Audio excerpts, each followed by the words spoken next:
is up there, everybody? Cirrus Aviation here for yet another video, and today we have model aircraft news for April 2023.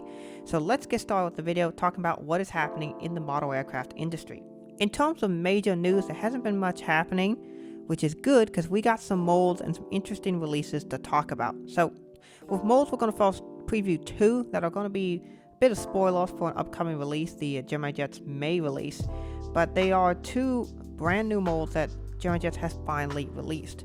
The first one is the C5M. We have been waiting for GeminiGA's release of the C5M Galaxy for a long time, and it is finally here. The C5M Galaxy is finally here.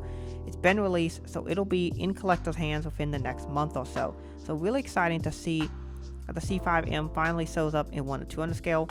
It's a gigantic airplane, so it's cool to see that, and I know a lot of people will be buying that alongside the Antonov 225. Speaking of new Gemini releases, GeminiGA is coming back into 1 to 72nd scale very strong, and they just announced the newest 1 to 72nd scale GA mold, which is the Cirrus SR22. They released the first model, of which I am going to be picking up November 2525 Victor. Really cool to see it. It'll be an SR22 GTS. Really cool to see it. I'm very excited to see more of their 1 to 72nd scale line. I recently saw one of the Piper Cubs in a store when I went to MTS in Dayton, Ohio.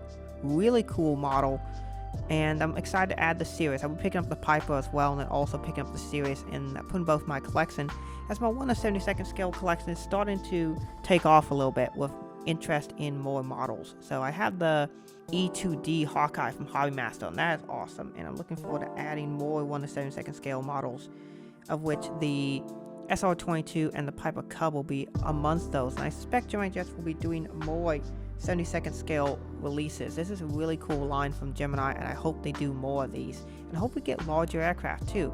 They also brought back the Gemini Aces line, so that's really cool to see. So hopefully we see more GeminiGA in the near future. Really cool to see this. And then that brings us on to the final new mold that we want to talk about. This is the Gemini 200 Antonov 225. Folks, it is finally here, and I did an unboxing of it that did pretty well, and I'm just super excited to have this model. It is such a massive model, the largest aircraft model ever produced in 200 scale, and a giant of a model. It weighs a ton. It weighs like 5 or 6 pounds, and it looks fantastic sitting on top of my display shelf here. It's a nice plane, and I'm really glad to have the model and to add it to the collection. For a lot of people, this will be a highlight model, and one that I think at some point is going to be quite a valuable model. I don't know how rare it's going to be, because GeminiGA made this April batch, and then there's another batch coming in June, and of course MTS in Dayton had a boatload of these. So I think Gemini is going to make a lot of them, probably going to sell a lot of them, and there's going to be quite the demand for this model. It's probably one of the most demanded 200 scale models of all time, particularly considering that this aircraft was destroyed recently in the Ukraine-Russia conflict, which of course brings more interest to the model. So I think it's going to sell quite well. It's going to be a valuable model someday, and for a lot of people, this will be a showstopper and a conversation piece and the center of a lot of their collections. This will be the centerpiece of my collection, along with a second model that I have coming soon. Hint, it is a VIP transport aircraft. So great to see this model show up in 200 scale. Let's hope for more great new molds. So GeminiGA is really killing it in the 200 scale segment recently with new molds. So I'm really excited to add this one to the collection. And I don't know if I'll get the C5, but I know I will be getting SR22. So great new molds coming from Gemini. Great to see that. Speaking of Gemini, the releases that we're going to talk about, one is the Gemini, here with the May 2023 releases. Now GeminiGA was saying that this will be one of the most diverse releases that they'd ever made. Technically that is true. I know a lot of people did not feel this was a diverse release, but in terms of what Gemini likes to cover, and in terms of making like something for every major inhabited continent, they did that. I think the only thing they didn't do was they didn't make something for the African continent. That's it.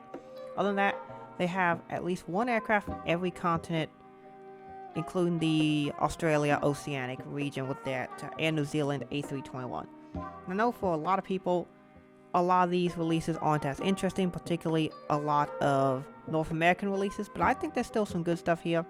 The Flare Max 8 will be quite popular, even though I'm personally just going to wait for the NG version. The Gemini version is going to be plenty good enough. I'm sure some people will buy that. The JetBlue A220 is a highly desired and long-awaited model from GeminiGA, so to see this finally come out, it is good to see. A lot of people will buy this. The Trump 757 is one that I personally am going to buy, and I know a lot of people are going to get this one. Trump is, of course, a divisive figure, but his plane is super cool, so I'm going to be picking that up. The Republic E170, for me, is one that's really cool, so I'll be picking up that one. This has never been made before somehow, so I'm definitely going to go for it. It's really cool to see the United States Air Force E7. Oh, not United States Air Force, Royal Australian Air Force E7. I'll be picking this one up in 200 scale, I think, or maybe the 400 scale browser. I don't know which one I'm going to pick up yet, but it's such a cool plane. There are so many antennas. It's really interesting with that also large disc on top. It'll make for a unique model, and I think one that will look very awesome in a lot of people's collections. Of course, we got another B1. Haven't gotten many of those. I think this is only the second or third one we've ever gotten. And in 200 scale, not as exciting, but of course they did get the C5M, the new mold there, and the 7879 for American. Flaps up and down, it's cool. 72nd scale, we of course get the new Cirrus, GeminiGA, cool to see that, and the FA-18 Blue Angel number 2. So I suspect the rest of Blue Angels are coming in the near future from Gemini Aces. So really cool to see GeminiGA bringing back the Aces line. We haven't seen that produced in about 7 years. I don't remember when the last Aces release was, but it was a long time ago. So cool to see Gemini getting back into the Aces line. We're probably going to see more of these, and it's something that they'll probably produce more, particularly as Hobby Master has been very successful.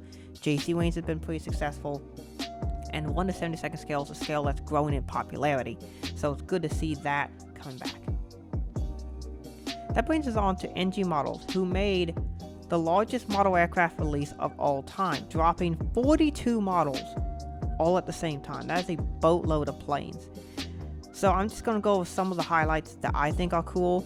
We get the WestJet 737-700. It's been a while since one of these has been made. Yes, Gemini did make 2 of them, but it was a long time ago. Those are kind of hard to track down. And the NG Mould's going to be better, of course. So I'm picking that one up. It's going to be a great model. The Alaska Salmon 30 Salmon, really cool model. This aircraft was just repainted.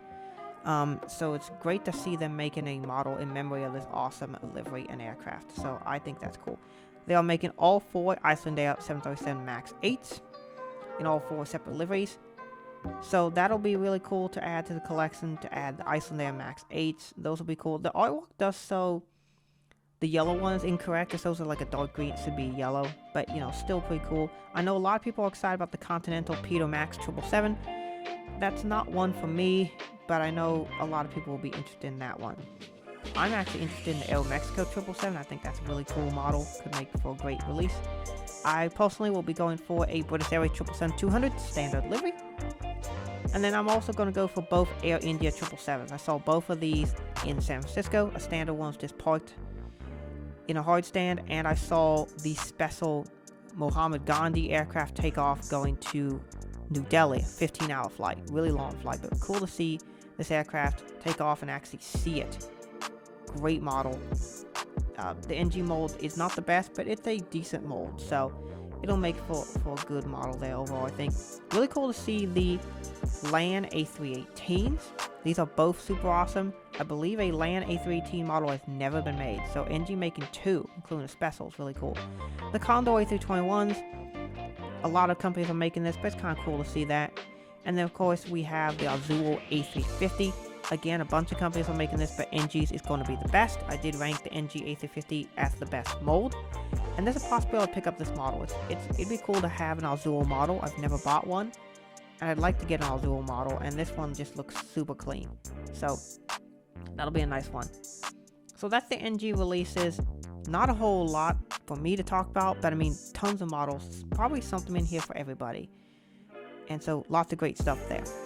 Another release I want to talk about is the ARD British Airways A380. ARD is Aviation Retail Direct. They are a store located in London, and they do some exclusive releases.